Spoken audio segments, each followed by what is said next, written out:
Venezuela, después de ser aprobada en primera discusión por la Asamblea Nacional de mayoría chavista, una reforma de la ley orgánica del Tribunal Supremo, la cual eleva el número de magistrados de 20 a 32 especialistas. De 20 a 32 magistrados, especialistas creen pues, que la medida busca mayor control del sistema judicial. Vamos a ver el reporte. La reforma del Tribunal Supremo de Justicia promete ser el primer paso concreto de una serie de cambios judiciales prometidos por Delcy Rodríguez tras la captura de Nicolás Maduro en enero. Sin embargo, expertos aseguran que lejos de una mayor apertura judicial e institucionalidad, dichas modificaciones buscan mayor control por parte del Rodrigato. ¿Quién va a sustituir? Porque para ese momento no se sabía de cuántas eran las vacantes y quiénes eran las personas que iban a salir. Entonces, esto ya está, nos está diciendo cómo este proceso lamentablemente va a repetir los patrones de procesos previos, donde lo que hubo fue cambio de cara. Y no podemos hablar de cambios en la justicia si lo único que ocurre son cambios de cara, ¿no? Porque lo que se está buscando es tener un mayor control dentro de las facciones del oficialismo, o diciéndolo más claramente, lo que se está haciendo son purgas internas dentro del chavismo para tener un mayor control en las instituciones. Y eso no son los cambios que quiere la colectividad. Quieren asegurarse contar con un Tribunal Supremo de Justicia que les sea absolutamente leal, pero no solo esto, sino que el tribunal, no solo hablamos de la cúpula del Tribunal Supremo, sino contar con un sistema de justicia completo. Los especialistas insisten en que elevar el número de magistrados, lejos de brindar mejores procesos y rapidez judicial, busca una institución al servicio de la administración interina en un proceso además cargado de opacidad. Han planeado hacer lo que hizo Chávez justamente en el 2004, que es ampliar el número de magistrados, con lo cual no requieren que algunos que no son jubilables renuncien, que era el plan inicial, tratar de que renunciaran, y los que no han renunciado, entonces quedan y que pudieran eventualmente estar en sospecha, quedan en minoría, porque al llevar a la sala constitucional, por ejemplo, a 7 magistrados, los nuevos que designen con otros que estén dentro harán la mayoría. Requiere solamente tener 4 para asegurarte que todas las sentencias te sean favorables. En el resto de las salas, que son 5, tú requieres tener la mayoría en cada una de las salas. Visto cómo se ha llevado a cabo el proceso con una gran opacidad, no se sabía cuántas personas se iban a jubilar, se constituyó el comité antes de que las personas pidieran la jubilación, en un ejercicio que parecía un poco vacío, porque la pregunta era si el comité de postulaciones se está constituyendo, ¿a quién va a sustituir? Porque para ese momento no se sabía de cuántas eran las vacantes y quiénes eran las personas que iban a salir. Entonces, esto ya está, nos está diciendo cómo este proceso lamentablemente va a repetir los patrones de procesos previos, donde lo que hubo fue cambio de cara. Y no podemos hablar de cambios en la justicia si lo único que ocurre son cambios de cara. Asimismo, alertaron que un nuevo Tribunal Supremo de Justicia podría incidir en los venideros procesos comiciales que deberá enfrentar el país de cara a la ausencia de Nicolás Maduro y el plan de 3 fases planteado por los Estados Unidos. Este Tribunal Supremo, si hay unas elecciones en el corto plazo, sería el encargado de evaluar la licitud o la legalidad de esas elecciones. Este Tribunal Supremo, con una nueva junta directiva que está siendo presidida por la misma presidenta que actuó en el caso de las elecciones del 28 de julio del 2024, es una garantía para defender la soberanía popular. Entonces lo digo porque no estamos hablando aquí de un tema estético, estamos hablando de un tema de fondo. Este Tribunal Supremo va a servir para defender la soberanía popular. Todo esto puede ser frenado por la Sala Constitucional. Quien domina la Sala Constitucional esencialmente tiene una posibilidad de sostenerse en el poder, incluso en contra de la voluntad popular o la voluntad ciudadana, tal como lo hizo Maduro y lo demostró durante el 2017, anuló la Asamblea del 2015 por vía de la Sala Constitucional, fue declarado presidente del 2024 sin haber ganado y sin mostrar ninguna prueba, etc. Entonces, esto no son buenas noticias.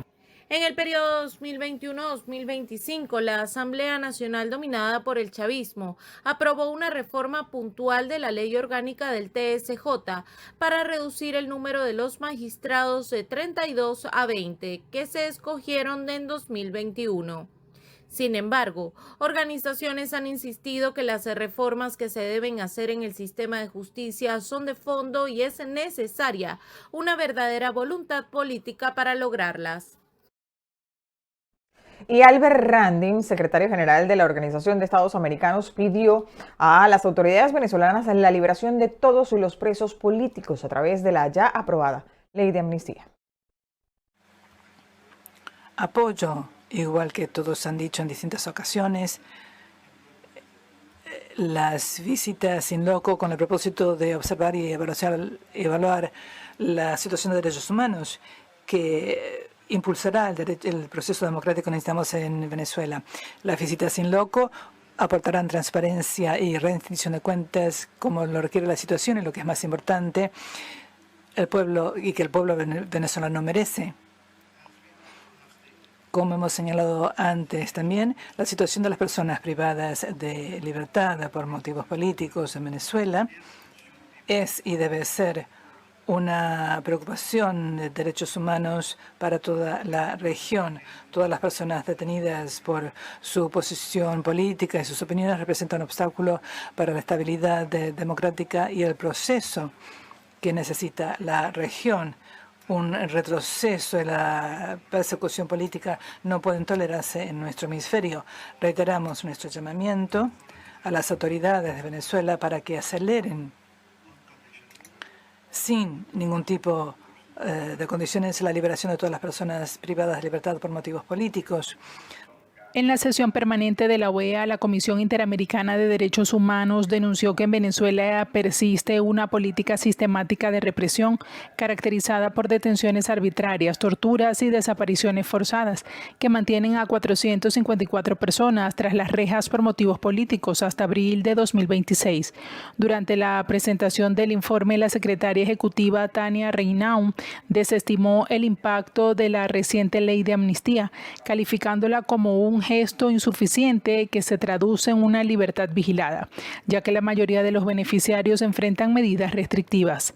El organismo alertó además sobre la gravedad de la situación al reportar que al menos 18 personas han muerto bajo custodia del Estado, evidenciando que la crisis de derechos humanos no ha cesado bajo la actual administración interina. No hay derechos humanos plenos sin democracia. La democracia no es un adorno del sistema interamericano, es su condición de posibilidad. Y la privación arbitraria de la libertad por motivos políticos es una de las expresiones más graves del derrumbe del Estado de Derecho en Venezuela. Esto no es un exceso aislado, es política de Estado sostenida y deliberada. La Comisión no llega tarde a este debate. Documentamos a los presos políticos de la región desde los años 70. Cuba, las dictaduras militares del Cono Sur, y hoy lo hacemos con el mismo rigor. Sobre Venezuela, solo en 2025 otorgamos 36 medidas cautelares, la mayoría a personas privadas de la libertad por motivos políticos. Defensoras de derechos humanos, periodistas, familiares de detenidos y, en varios casos, núcleos familiares completos. La Comisión Interamericana de Derechos Humanos agregó que la desaparición forzada, tortura e incomunicación en Venezuela se mantiene.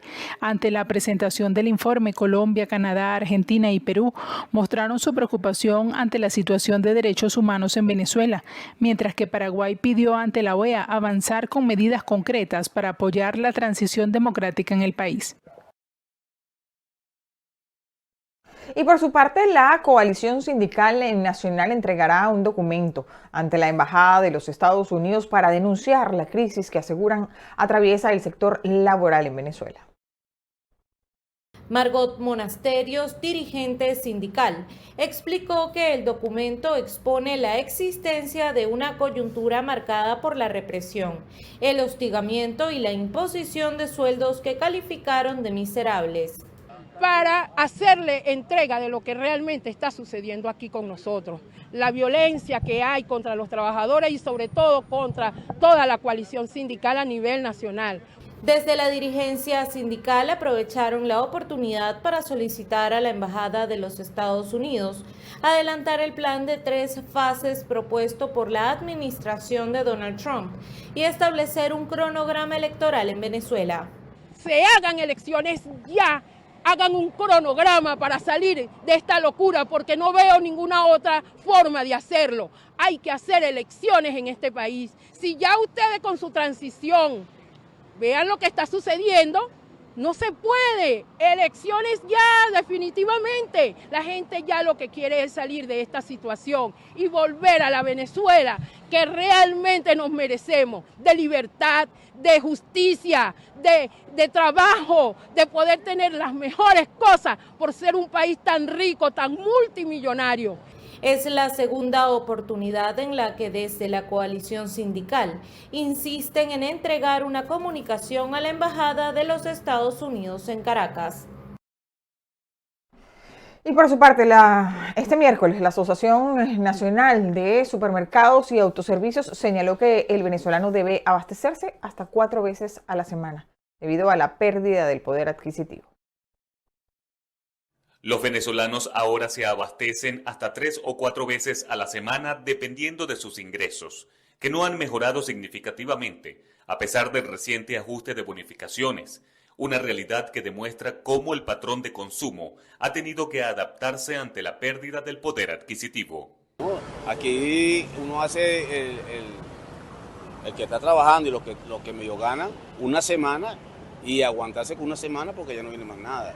Y el salario y eso por la cuestión básica, que lo que es el jabón, que el condominio, todas esas cosas quedan por fuera. O comes, o te mueres de hambre, o pagas los servicios públicos. Es decir, hay que lidiar con el tema de los servicios, sí, con alimentos, sí, pero priorizando alimentación. Sí, ¿no? y no pero diario. Exacto, semanal. Eso es diario y no equilibrando las cosas, porque si tú las vas a equilibrar es peor todavía, porque tú equilibrar las cosas, ¿cómo la equilibrar si no tienes un salario ni siquiera básico? Tú vas a la carnicería ahorita y mira, algo que costaba $10 ahorita cuesta 20. Pero hay algo, sobre el venezolano es valiente. Sobrevivimos porque tenemos gente en el extranjero que nos manda dinero. Sobrevivimos porque salimos a rebuscarnos $20. Yo les digo, los rebusca 20 de los venezolanos.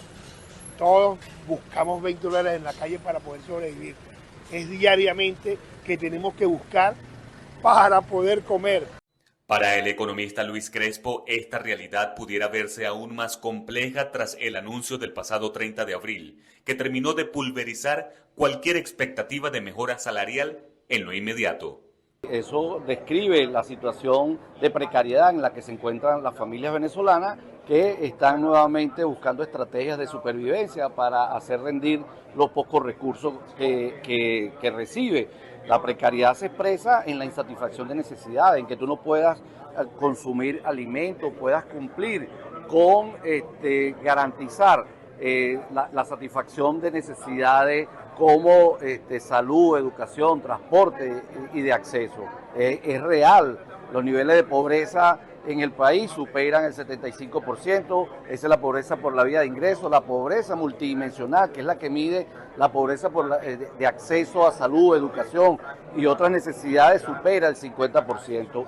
Quienes devengan la totalidad de los bonos básicos otorgados por el Estado pudieran cubrir apenas el 39% de la canasta alimentaria, una política que suma al patrón de desalarización, rechazada por trabajadores públicos. Ya toda esta estrategia de bonos va escalada, es el CENI del autoritarismo, de la desregulación de las relaciones laborales, al punto de que nunca le consultó a la universidad o le solicitó nómina alguna para hacer esos pagos.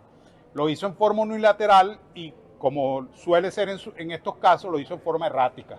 Importante destacar que este balance de la Asociación Nacional de Supermercados y Autoservicios se produce justo en el marco de un reporte oficial de inflación por parte del Banco Central de Venezuela que da cuenta de una aparente disminución en el índice de precios al consumidor de 2,6 puntos porcentuales menos en el mes de abril con referente al mes anterior, que según los especialistas en materia económica no se vio necesariamente reflejada en una baja en los precios de servicios y productos básicos. Desde Caracas para BPI TV, Joan Álvarez.